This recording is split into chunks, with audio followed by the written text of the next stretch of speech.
This is Keys to the Shop, episode 441, How to Achieve Operational Excellence with Laila Ghambari.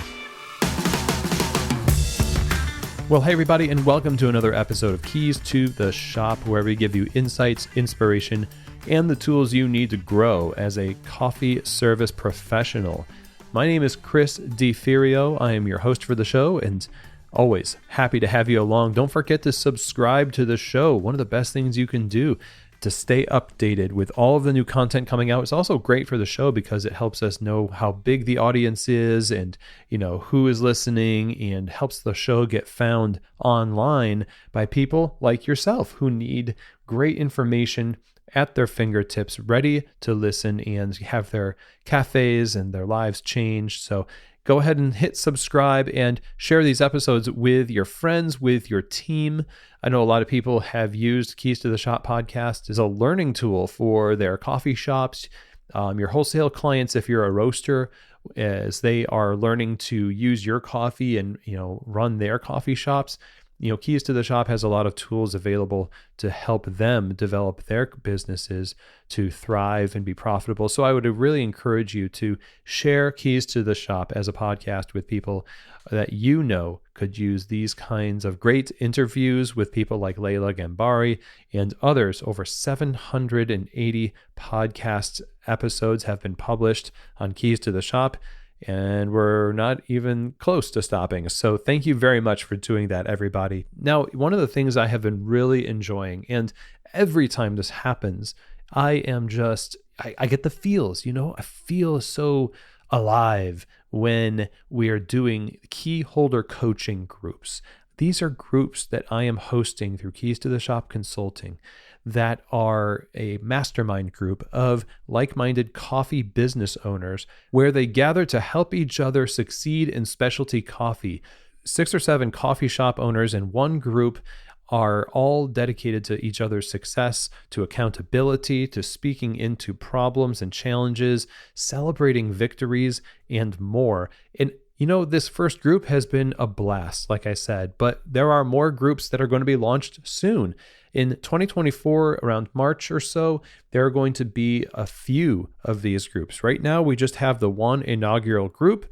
And now, coming up, we're going to have more. So there's a great opportunity for you to take part in community with other coffee shop owners and really move yourself and your business to the next level. So if you're interested in getting on the list of people who get early access to application, go ahead and email chris@keystotheshop.com. And you can also DM me on Instagram, @KeysToTheShop on Instagram, and I will put you on the list. And you and I can have a conversation about it as well. So again, to sign up for key holder coaching groups and get on that early access, go ahead and email chris@KeysToTheShop.com. Now, I'm so excited about the new Ground Control brewer. We talk a lot about the Ground Control Cyclops brewer, the machine that revolutionized batch brewing in specialty coffee. The SCA award-winning technology has taken the world of coffee brewing by storm. Unmatched control over extractions in coffee, bringing quality up, bringing efficiency up. Now their new brewer is 45% less in terms of investment than the Cyclops, the original brewer, with early bird special pricing. It is much shorter than the original brewer, which means it's more compact and can fit in cafes of all sizes more easily, but it also has 30% higher volume for batch espresso and cold brew concentrate, and is cloud connected to a smart dispenser that tracks all your brewing data. You can make concentrates for iced lattes as well as 8-minute cold brew.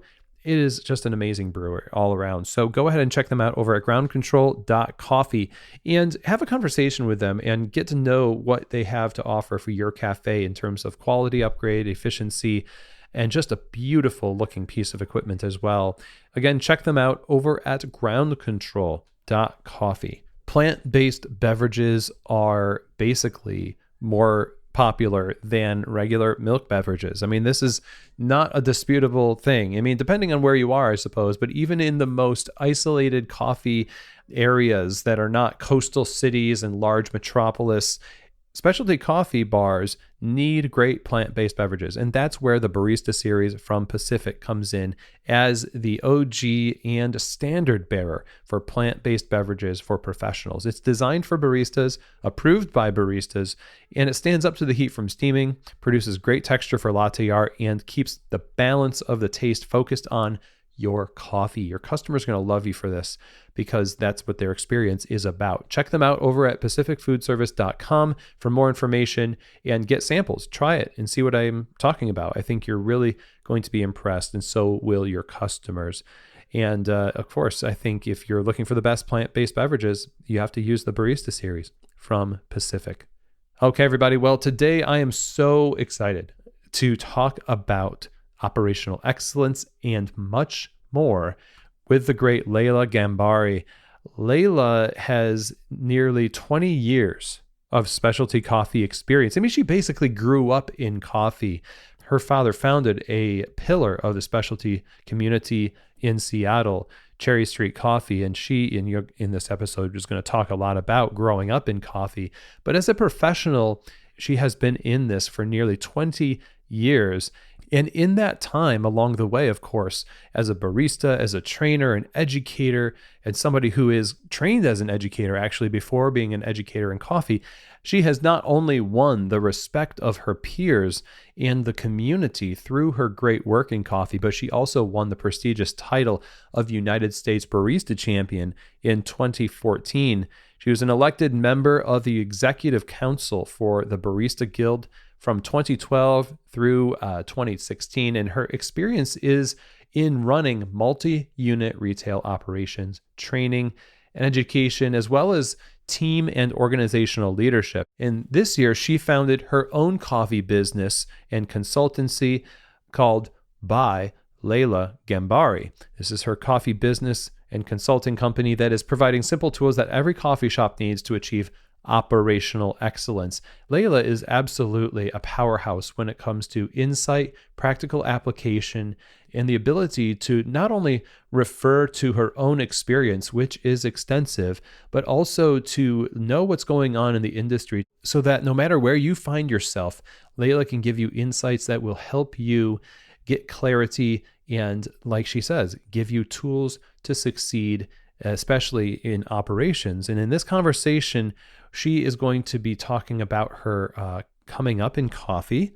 And then we're going to be really hitting on this idea of operations, what it means as a leader, what it means in terms of systems, and what does excellence look like when it comes to operating a coffee bar. This is one of my favorite conversations so far this year. I hope you agree. And Laila is just somebody who we could have like 6 episodes and still really just be getting a ton of value. So get ready to learn about leadership, cafes, operational excellence, and what it takes to achieve it. Here now is my conversation with Laila Ghambari.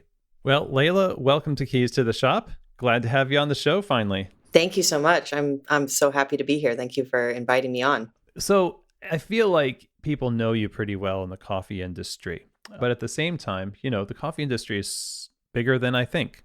And so Tell us a little bit about, you have a family history of coffee. This is kind of a family affair. And also it's something that you've taken on as a career for these many, many years. But take us back to how you kind of started in coffee just as this ultra familial type of business. So I say I've been working in coffee for about 20 years, but I say I was born into it because I really was. So my father, Laila Ghambari, he is an immigrant from Iran. He immigrated here and he went to school to be a mechanic, but eventually he started working in hospitality, and he started working at a Godfather's Pizza as a dishwasher. And by the time he left, he was the manager of the store. And so it was very clear that hospitality and business was his thing. So he started working for a place called B&O Espresso, which was one of the first sort of Italian style, European style cafes in the Seattle area.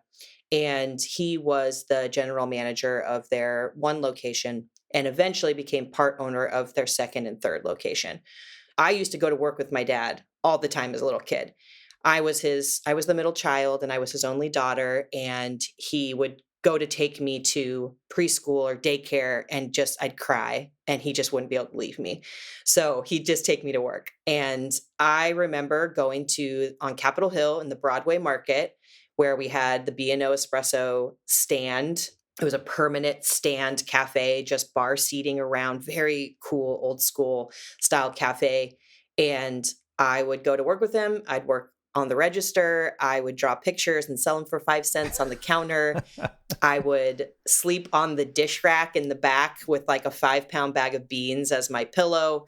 I remember there was a glass top on the bar and underneath were coffee beans, old coffee beans, green coffee beans. It was just sort of a display and I could fit my fingers under there and I would grab beans out and eat them. So I've really been working in coffee shops since I was a little kid.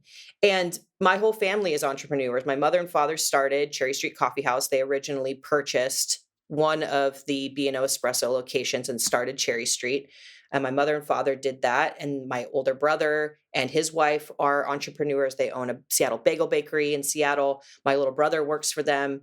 So I really grew up in this entrepreneurial family and grew up in coffee. And I went to school for education. I wanted to be a teacher.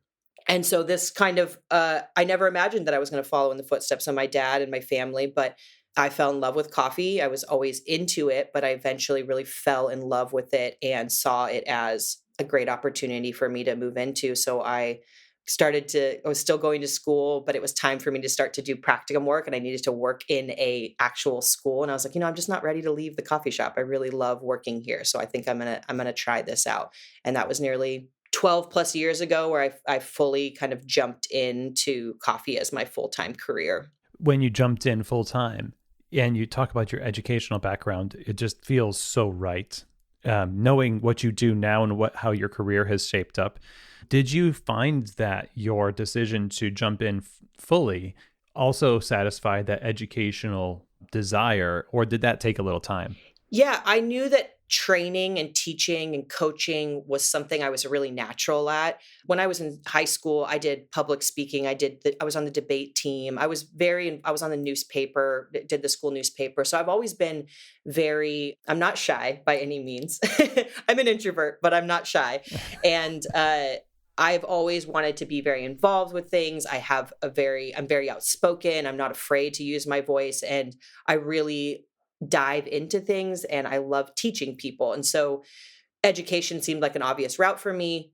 Moving into coffee, I knew that education was still something I really wanted to do. And so I began to seek out opportunities for education to be a part of my life, even before I became a trainer. My first coffee education job was working for Cafe Ladro in Seattle as their company's educator. They had about 10 or 12 cafes, and I became the retail coffee trainer.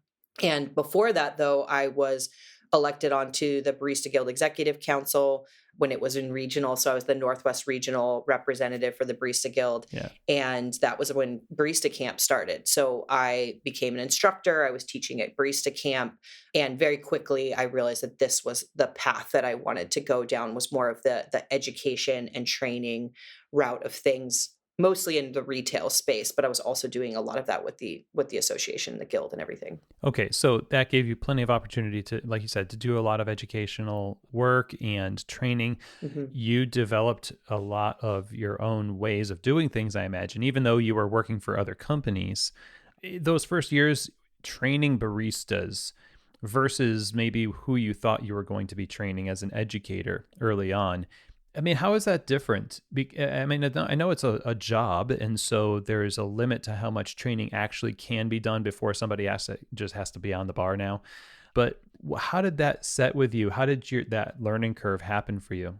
So I went to school for early childhood education. I wanted to be a preschool teacher, and I actually think that was really great foundation for me because you're teaching someone a brand new skill, right? A little kid is learning something for the very first time, whether it's using scissors or writing their name. When you're working with little children, you have to approach it from such a compassionate, empathetic way because they know nothing, right? And so you're really just showing them this skill set and you're easing them into it and you're encouraging them. And that was a really great foundation for me to walk into teaching people how to make coffee, because I will say I've never been the overly nerdy coffee person. I love coffee, but I don't get excited about extraction percentages and brew ratios necessarily. What I love is I just love, I mean, I grew up with this. And so I love the space. I love the people. I love the connection. And so teaching people how to make coffee was about making them feel confident in their skill set, for them to see themselves learn and get excited about what they're learning and as they grow. And so a lot of my trainings were just, I mean, it would almost be like working with a little kid. It's just like, wow, look what you've done. Like, that's amazing. You're getting so much better. Just a lot of encouragement. And I felt like that was my style of training. And as I developed training programs, it was the same way. I mean, at Cafe Ladro, every cafe had an in-store trainer and I would develop them.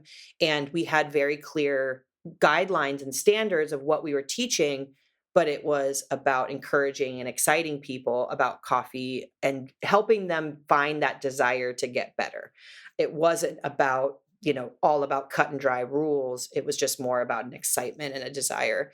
That, is how I've approached most things. Is my experience in the industry is almost all of it has been in multi-unit retail, in almost second wave to entry level third wave coffee shops. So it's not about having the smartest coffee. It's been about having the most approachable coffee and creating training programs that can create quality and consistency as you move to multi-location. I want your customer to walk into this store and have the same experience and quality as they walk into your store in another state, in another city, or down the street. And so I believe you have to train differently and you have to create systems differently when you're just trying to create a really great quality product in a very consistent manner, and recognizing the limitations and challenges that retail businesses have, especially ones that are in the suburbs or things like that, which is staffing can be a real challenge and you have a lot of turnover. So you got to train quickly, you got to train efficiently. I think it's a very different approach than maybe a coffee shop just trying to serve the best coffee, if that makes sense. Well, and you said it, that business is happening. It's really fast. We got to get people on the bar. We got to train them. We don't have like 16 months to do all this training. I mean, and people think more is better in that case, but often more can be kind of the lazy way to train in a way, because you're not choosing the best things to train them on that will deliver the most impact for them and the business. And that's what I hear you saying, is that these people that you're training, they need to be encouraged. I mean, we all know what it feels like to not know how to use our hands and where to stand. And we think we're in the way all the time. And sometimes we are. And we want to train people about all these esoteric things in the industry, anything but making 12 mochas and Americanos and putting muffins in paper bags and things like that actually make me feel good about my job. So I really resonate with that. And as you think about how you're training people and as you're doing this, what kind of return are you seeing operationally for the business? Because this is a thing that you're very familiar with. It's a family business. You have a little bit more of a connection to the back end of it than the average barista who becomes a trainer. So how do you see that working out holistically, not just with getting staff trained, check, that's done, but for the business in the long run? Growing up in a family of entrepreneurs and growing up seeing my father run his business, I've always really prided myself on being a good employee. I think that when I work for someone, I see it as they're investing in me. They pay me. I have a job to do, and I want to be really, really great at my job because I know how hard it is to run a business and the importance of really great employees. So I've always really prided myself on that. And as seeing my family run these businesses, I've also had this owner mindset. Even though it's not my business or it's not my cafe, I take ownership of it because I think that that is an important aspect of being a great employee. Is I'm not just here to do my job. I'm here to be a part of something and be a part of something bigger and help this business out. They are paying me. This is my job.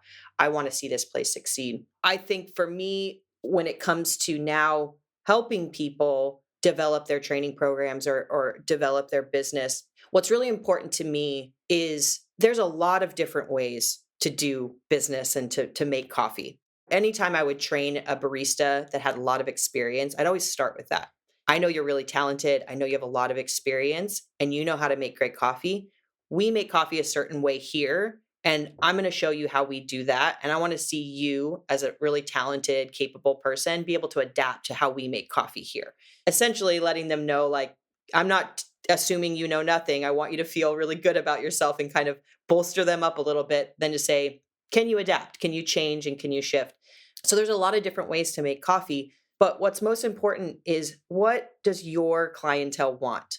What does your business stand for? What is your mission? What are your values? And what does your customer love? That is what you need to be focused on, and developing all of your training, your operations, your systems around that. There just isn't a one size fits all for anything. I will say that the where that has come from the most for me is becoming a parent.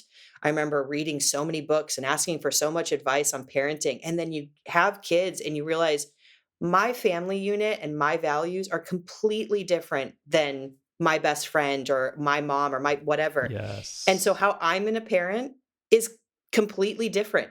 And it's not right. They're not wrong. I'm not right. It's what's best for me and what makes my family and my life feel good. And that is, you need to feel confident in that. And so it's the same thing with the business. Is I'm doing things differently than so-and-so's coffee shop or this business, but it's because this is what my customers want. This is what I stand for and what I believe in. And that is what you need to build around that. And I don't think that I would have recognized that or seen that if it wasn't for the fact that I grew up in a family business and saw them struggle and have to make decisions and change and pivot and struggle. You know, I watched them struggle because it takes a long time to get that. I'm in my late 30s now, and I'm only now seeing that that is the reality of things for my life, that it doesn't matter what other people are doing. It's what's best for me in my life.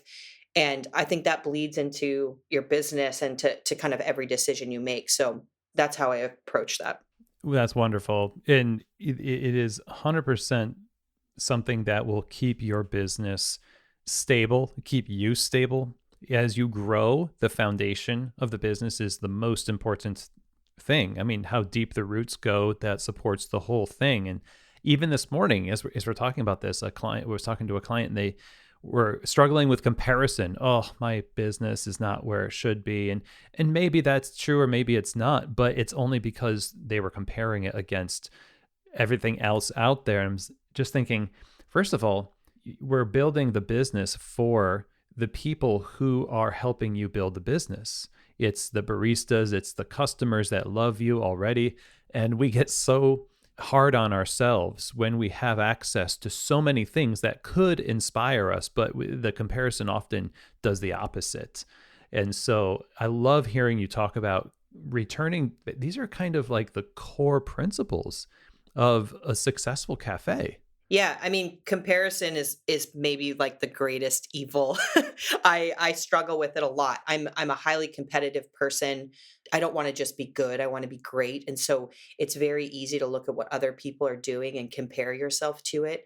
I have a saying that I tell myself: my success does not depend on someone else's failure.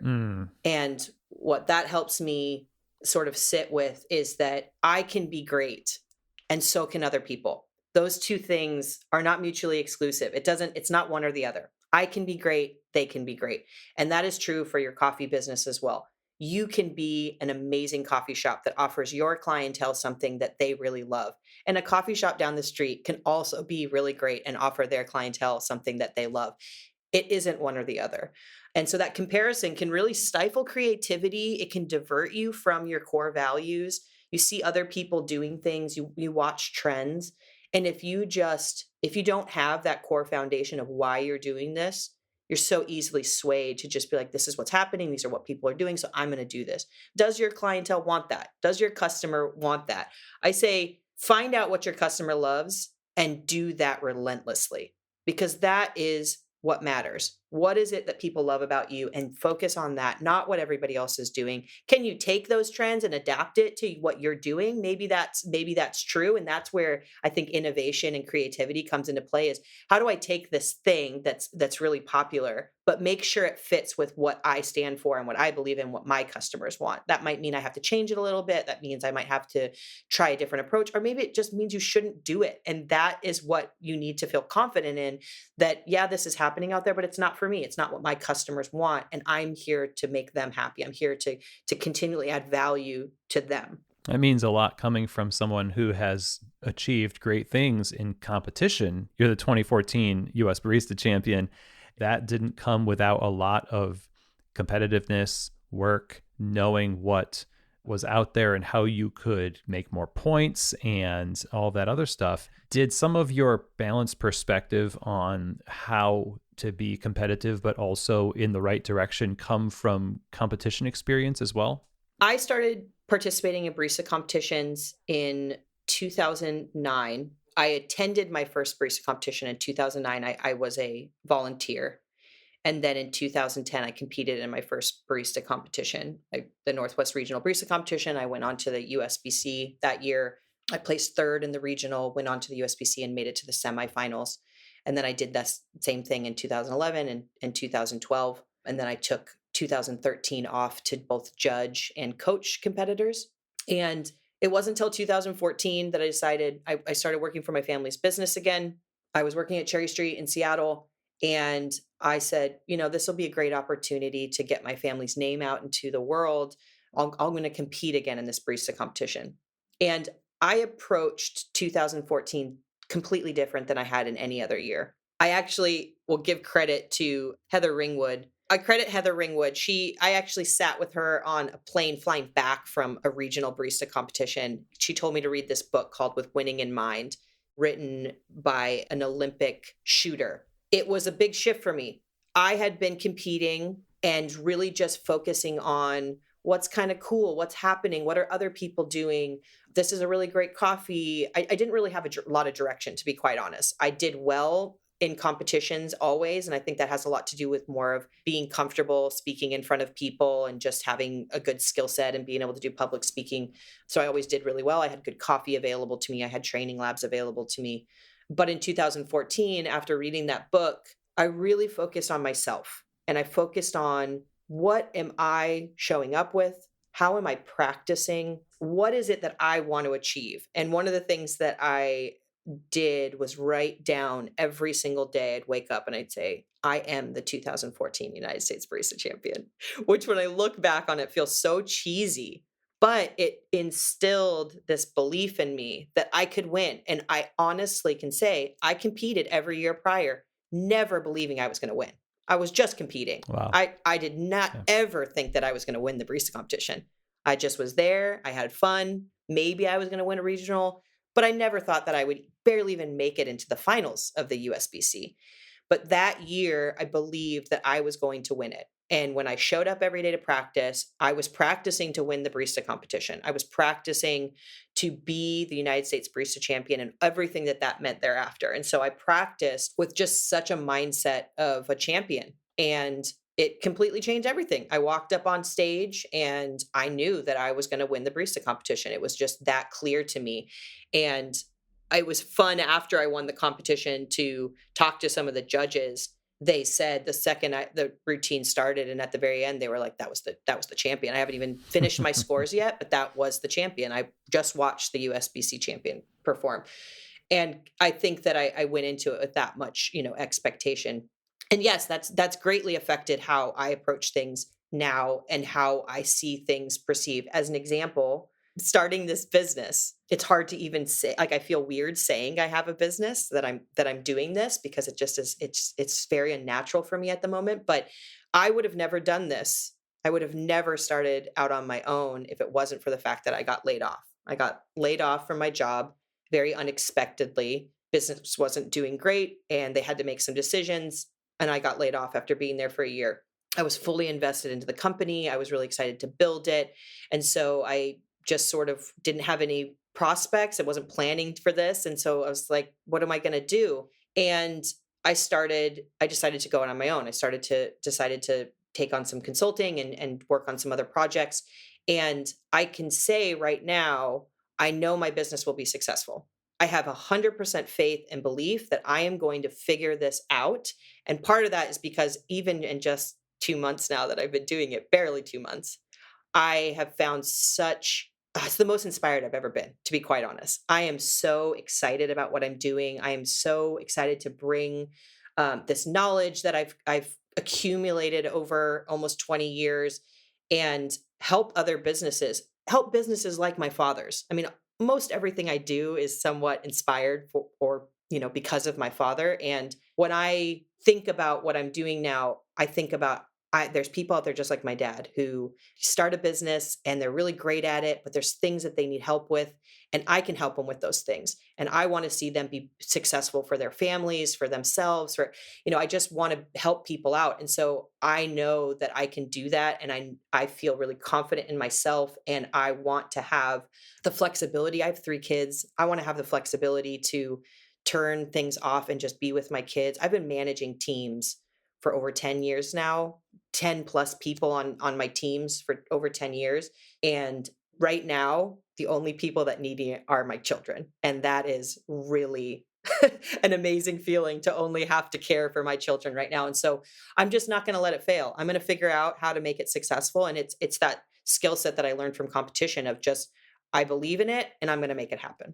I love that. And of course, this just goes right into how people can approach their cafes also, with a belief in themselves, a belief in the process. And when you bring that winning attitude to your practice and your routines, when you're polishing your glassware behind the curtains, when you're pushing your carts, when you're picking up pucks of coffee off the floor, and all that stuff is part of that ritual and process that leads to that result that you want to see. But for cafes and owners of cafes, that amounts to a lot of the work that is kind of the stuff that we want to avoid doing. We love the idea, and tons of people get into coffee shop ownership with the idea that it'd be nice to own a coffee shop. Let's do it. And they can, and they do. But then this whole mass of the operations of a coffee shop threatens to undo that idyllic expectation, right? As well, maybe it should, but there's something between those two.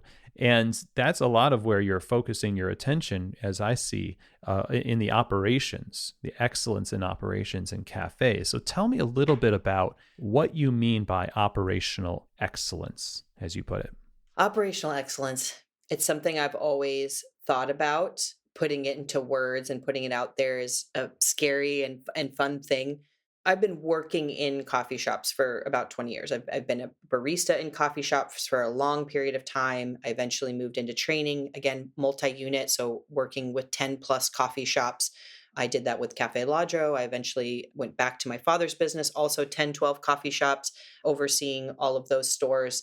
Then moving on to Stumptown as the director of education with their 12 coffee shops at the time, and then taking over the retail operations. I've always worked in multi-unit retail, and operational excellence is very important for a single coffee shop. But as you grow into multi-unit, it is the most important thing. You can't scale and still achieve the quality that you want if you don't have a really solid foundation for that growth. You're basically going to reinvent the wheel every single time that you open a new store, and each store is going to be different. That cohesiveness, that continuity, it's really what sets apart a business that's just operating and one that is operating well. Here's what I've found. I've found that employees just want to do a good job. I think people want to show up at work and do a great job at their job. The problem that I see most often is that the expectations of employees are very unclear. They are unsure of exactly what it is that is expected of them. And so they never can live up to these untold expectations by a business owner. I understand, as a business owner, you see everything. You see what you don't like. You see what you want to change. You have this understanding of what you want, and it is your life. You've put all of your energy and your money and your time into this. And so it's so valuable and so precious to you. And you have these incredibly high expectations. And having high expectations is not the problem. What the problem is are those expectations clear to your team? Are they able to show up every day to their job, to their shift, and meet those expectations because they're clearly defined and they have the tools to execute on those things? I've worked for coffee shops where we would run out of things all the time. Every Saturday, super busy shift, we didn't have enough teapots. Why can't you just buy us some teapots? We are struggling here. We just need some teapots. I got to wash the teapot every time someone orders it. I got to go find it in the space because it's, someone put it in the dish bin. I got to find the other one. If you were to just buy us more teapots, I could meet the expectations of really quality tea served in a timely manner, but instead I have to go through all these hoops in order to achieve it. Or I've consulted with coffee businesses where they have these gorgeous cafes, beautiful build outs, just like amazing design, but they walk through it and nothing is the way they want it done. This shouldn't look like this. This should be here. That should be there. And they go through and kind of tell the barista, why is this here? Why is this here? And everybody just kind of moves around and fixes everything. And then they do it again the next day because there's nothing written down. There's no clear definition. And so you're just always in a deficit. You're always trying so hard to please the owner, please your boss, and you're just going through all these hoops to try to achieve those things. And it gets harder and harder and harder. And it starts to create this resentment and contempt and all the things that you don't want for your employees, right? And so operational excellence, to me, I'm a really big fan of lean manufacturing. I didn't go to school for anything, but I study it a lot because there's so many really exceptional concepts. Lean manufacturing as a whole is far too complex for the everyday coffee shop, but there are some really amazing tools in lean manufacturing concepts. Mm-hmm. A lot of those things are really great for thinking about and adding into a coffee shop. One that most people know about, Kaizen, continuous improvement. It's about being 1% better every day. How do I walk into my space and make it 1% better? It's not going to happen if you're the only person doing it. You need your team, everybody that's involved in the coffee shop every single day, to be on that same level. And so if I, as an owner, want things to look a certain way, I have to give my team the tools to be able to achieve those things and for them to every day strive to make it better. So the steps that I think it takes to get there is you have to create the standards, you have to teach the standards, and then you have to uphold the standards.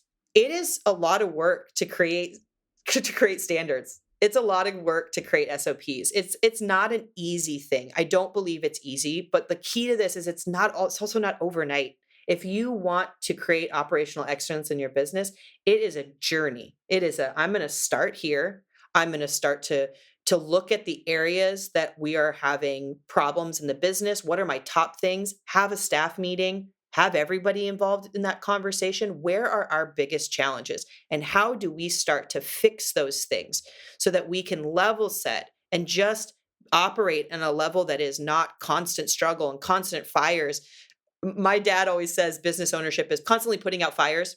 And my experience is, let's figure out why the fires are starting and fix that. Why are we constantly in this struggle to put out fires? Figure out why the fires are starting. Let's resolve that.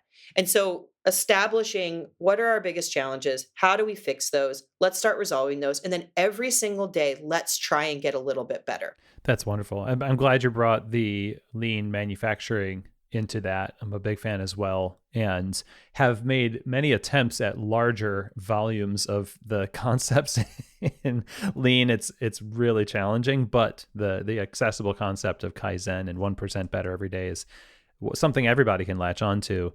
And it's back to your comment about values and why you're doing what you're doing. So why does this need to be over here? Why does the bathroom need to be cleaned this particular way? And what goal is it serving? So as you do set these SOPs in place or you develop them, I imagine it's really important to kind of do that holistically, where I'm not just creating this because I want to get it done. It's something in service to a larger goal. Yeah, and that is going to be different for everybody. I think Our industry is shifting a lot. I'm currently preparing for a talk that I'll be giving at Cafe Show in Korea, and I'm going to be talking about resilience in our business. Obviously, we're coming out of the pandemic, and we all experience the unsettling times of the pandemic. And so I think resilience is a really timely conversation. Our industry is it's changing a lot. Our world is changing a lot. And so how do we create a resilient business? And those values, those why you're doing that is essentially the funnel for everything. Your vision, your mission, all of your decisions need to be funneled through that. And to get your team on board and get buy-in, that's leadership to me. You don't have to be the coach in the locker room at halftime that inspires the team to win the game to be a great leader.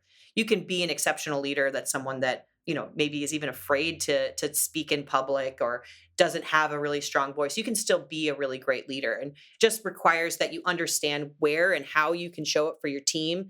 That's communication. It's listening to them. It's getting buy-in. So the type of leader that you are is going to inspire your team to do what it is that they need to do. And part of that is a belief in your mission and vision, your values, getting your team on board with those things. So if your goals is to create an amazing space, then you need to funnel all of your decisions through that lens of how are we creating this amazing space. If your goal is to have the best coffee in your town or your city or whatever it is, then you need to funnel your decisions through that lens of we are making the most exceptional product. If you are, there's a lot of unique businesses out there that are trying to create something really special. And as long as you're funneling your decisions through that, and then you're backing that up with the operations to support that, your team is being trained to be able to support that, your space is designed to be able to support that. And then for me, the sort of additional thing on that when it comes to resilience is innovation. And I love innovation. I go into coffee shops all the time to see what other people are doing, and I'm watching people online and what they're doing. And innovation to me is where you have the chance to build staying power. You used to be able to, I've gone to, go into those delis in Los Angeles that have been around for 100 years. And you're like, this place is just always going to be here. It's going to always be the best. But the truth of the matter is that actually the pandemic took a lot of those places out. And the reason is that they didn't have infrastructure to pivot and to innovate because they were a monolith. They were meant to be the same, and they were great at what they did, but they didn't have the staying power to pivot in a situation like the pandemic. And also, a lot of them took it as an opportunity to say, this is a lot of work and I'm ready to bow out. So, there's also that side of things. Yeah. Being great is really hard. Even doing the same thing for 100 years is still really hard. So, innovation is where, how do I stay great? Operationally, with good leadership, with good operations, you can have a really great business, but how do you have a great business forever? You have to be able to innovate. But again, it's all about pushing that innovation through the lens of what is your core values, because you don't want to lose yourself. It's very easy to lose yourself when you are comparing and you are just looking at what the trends are. You need to figure out what innovation looks like for your business as trends and things shift. Another thing that seems like it's related is evolution, innovation and evolution. And you're not the same professional you were 20 years ago in coffee. I'm not, thank God.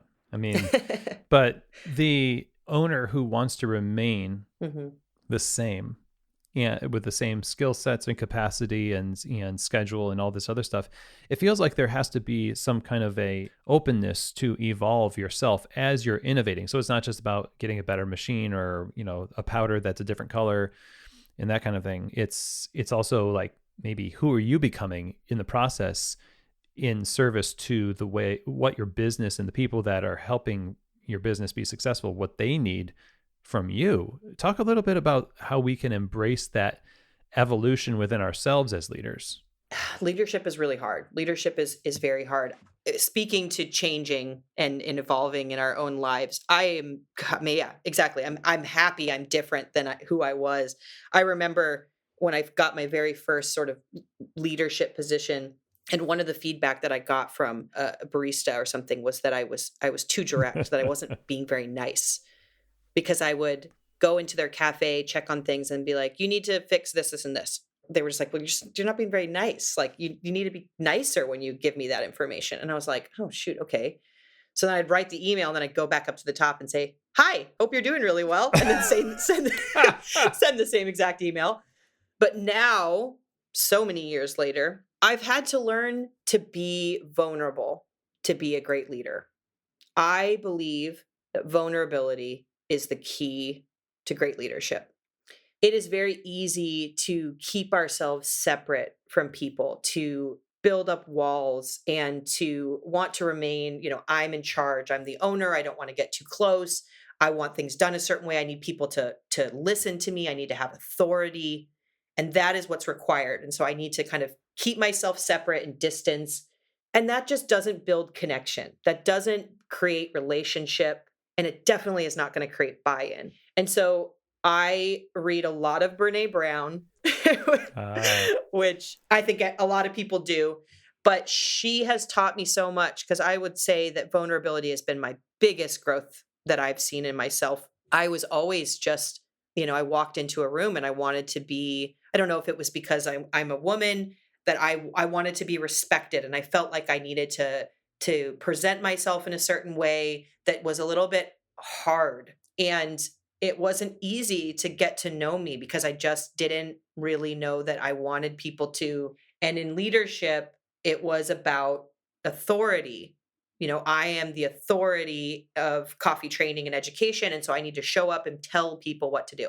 The reality is if you're presenting information to someone and they don't receive it, then it's pointless. The same with SOPs. I've seen businesses go to the extreme on SOPs. Recently was working with a business that had more standard operating procedures than I've ever seen in my entire life.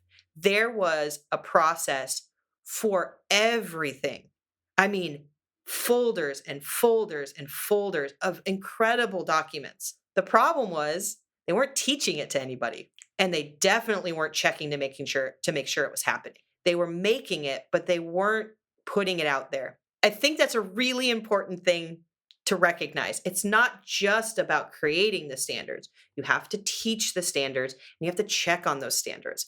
All three of those things are necessary in order to successfully have excellence in operations in your business.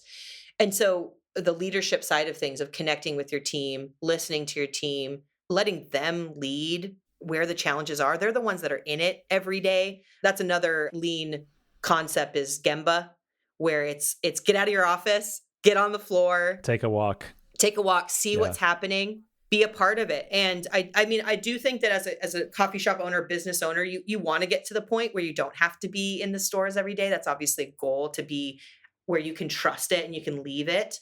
But you have to still be a part of it. You still have to there has to be some sort of system where you're allowing your team to affect what's happening and give feedback in that situation. In Simon Sinek's Leaders Eat Last, he quotes authority being with the information. The people that are doing the work should be affecting the reason and the execution behind things. So, your staff is your baristas are the ones serving these customers. They're the ones making the product. And so when they give you feedback, it should be the most important feedback, because they are the ones that are actually doing the work. So yeah, I mean, I feel like I could talk about leadership and all of this stuff forever, but I really think vulnerability has been the biggest growth opportunity for me when it comes to leadership, and letting people see the human side of me and recognizing the human side in everybody on my team. Yeah, we've said on the show before that it's all about having people first systems, in that the ideas of having SOPs or checklists and everything else, they are servants of people. These are just tools to help us do what we do together. We do it together, and we serve one another. We serve coffee. We serve one another too. And it could have been avoided. You in the teapots. You could have had more teapots. Had somebody developed a system that recognized that people do need more teapots when tea is popular. Same thing on my end, many times in my career with different tools. And it may seem like a small thing, but every little part of the operations is a little bit of evidence about where the owner's intent and focus is. It's either in the box marked they don't care about us, or, oh, look, they do care about us. And the customers feel the same way. So it is back to just kind of maybe the sappy idea, but absolutely true. Hey, it's all about people. It's all about relationships, and that's how systems should work. Yeah, and that is where the work that I am going to be focused on is going to come into play for my business.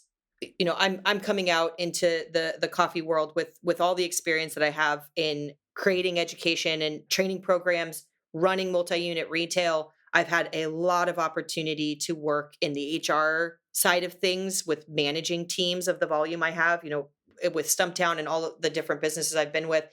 I manage the managers, but I manage a team of, almost 200 baristas that working in the cafes. And so a lot of personnel stuff. And so a lot of HR and learning and development of developing managers, developing employees. What I'm going to be doing in my business, obviously working one-on-one with businesses is something that I'm excited to do.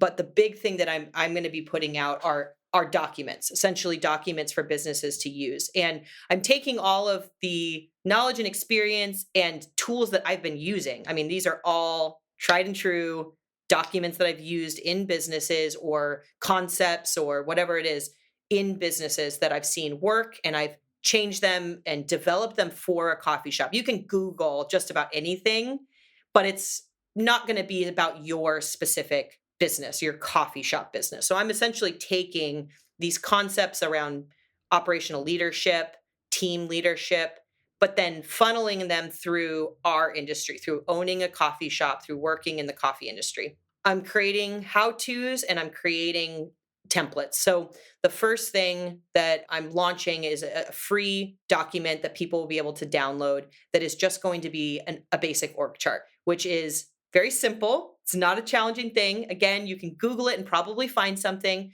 but talking about the importance of an org chart, what that would look like for your business, for a small coffee shop, for a large coffee roasting company, whatever the situation is.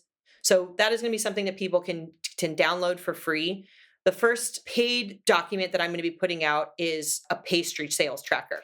The reason I'm putting this one out first is because I think it's just the most no-brainer ROI. I have worked for businesses where 2 pastry margin percentage points equals to 1% of gross margin. So if you can increase your pastry percentage, your margin, you're dramatically affecting your gross margin, depending on how much you're selling. And when you're working with most coffee shops are using a daily product, you're getting fresh baked pastries daily, even if you have a couple days shelf life, that sort of thing. There's just a lot of waste involved in that. And it's really challenging to figure out your pars because business fluctuates so often. And I've seen everybody do it very differently. Some people don't track it at all. Some people track it really well, but they don't really know what to do with it. I walk into coffee shops and they have way too many pastries. They have no pastries and it's 10 o'clock. And, I will usually ask like, hey, are you guys usually out at 10 o'clock? And sometimes they're like, yeah, we're always out this early, or no, today was just super busy. Things just fluctuate. And I wrote like 20 pages on pastries, which is just kind of hilarious to me because I just think about pastries so often that I can write 20 pages on pastries. But I'm diving into how to price your pastries, how to set pars on your pastries, how to change and fluctuate as time goes on, as the seasons change. A lot of really great tips for little things you just wouldn't think about when it comes to creating your pastries. And then this, again, tried and true tracker that I've been using with cafe managers for years and years and years about tracking your sales, tracking your margin, but your true margin after waste. What is your actual gross margin on your pastries with waste included throughout the week? And then how to really make changes, how to make data-informed changes to achieve the best pastry margin, which ultimately plays a lot into your monthly P&L. So that one to me was the one I wanted to launch with first because I think it is very applicable to just about any coffee shop that's serving pastries or even selling their own pastries, even if you're baking your own pastries. It's a really great tool. I've used it a lot. And if you use it, it will increase your margin. I think you will absolutely sell more product and you will reduce your waste and you will ultimately make more money. So it's a very quick ROI, but that's just an example of some of the tools that I'll be launching. Our daily operational tools is one section. The other is going to be organizational leadership. So things like the org chart, but a lot of other tools that, again, they are not specific to the coffee industry, but I am going to give you all the information of how to use it within your business in the coffee industry and your coffee shop to create organizational leadership that I think is a pivotal part of operational excellence, is having the organization, the clarity in your business that people feel confident and comfortable to show up and do their job, and who reports to who and who does what. And then lastly, it's going to be more of what I would say is like team leadership, kind of HR, personal development stuff, a lot of stuff for baristas to be able to grow their careers, how to read a P&L, how to read a coffee shop P&L, how to interview for jobs, things like that. So these are all tools, again, that I've used with my team, I've used in coffee shops, and I've used in very different coffee shops. I've worked for, again, multi-unit national chains like Stumptown all over the US, to an independently artist-owned immersive cafe. I've used these in all these different experiences, and they've all been really applicable. And so, again, I kind of bring everything back to being a parent because I'm a parent, and so it consumes every ounce of me. But I have seen in life, I'm very capable. I can do everything. I can keep my house clean, and I can go to work, and I can take care of my kids, and I can be a great mom. All these, I can do all those things, but it's exhausting. It's really hard. And so something that's very important to me is recognizing when it's time to outsource something. That is where I kind of am placing myself. You can do these things. As a business owner, you are capable. You can absolutely do these things. And I believe that you can do these things. I am going to give you a tool that you can just not have to do it. You don't have to figure it out. You don't have to spend hours and hours and time figuring out how you want to do this. I'm going to hand it to you and it's going to be available to you. If you want to just speed up the process, or you just don't want to have to put the energy into it, here it is. That's just important to me, because there's also a point in your business where there's other things you could be doing. There is always a million other things you could be doing, right?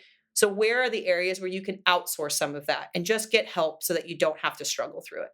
I love that. Yeah, I'm excited for that. And obviously with your experience in the industry, this is going to be informed by such a rich and deep amount of wisdom from, living it. And the idea of clarity and having a little bit more control over what happens in between the walls of your shop, and just the idea that you get to choose, like, even if you choose to do something yourself, it's not because you absolutely have to, it's because you want to.